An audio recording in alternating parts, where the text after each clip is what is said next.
one time, there was this lady who messaged me. Sabi niya, she was on the brink of committing Okay. suicide. But because of dumaan daw po yung page ko. She's in Philippines. She's from Cebu. So, dumaan yung video na naka-live kayo? Yes, and I was sharing that word. And because of that, wow. So, parang ngayon, nagkaroon na ng, yung passion niya yung nagagawa, nagkaroon na ng impact dun sa mga tao. yun po yung mga simula.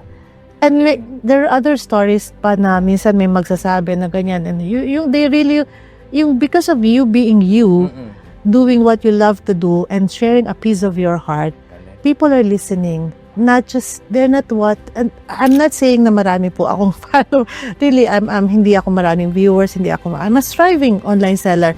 I don't want to compare myself really na nandun ako sa hindi po ako ganon. Yeah. But ang price ng ginagawa ko po ngayon is the few people, hindi man sila sobrang dami, pero these people na gusto kong hinihintay ka because ano yung sasabihin mo, ano yung encouragement na makuha nila sa'yo, Ganda. and ano yung mga bagay na mabibigay mo na hindi binibili. Oo. Yun I'm yung po. with you. Kaya para sa akin, laban ako eh. Okay. May manood, may Walang manood. Laban Walang ako time kasi ang commitment ko kay Lord is, Lord, I will do this.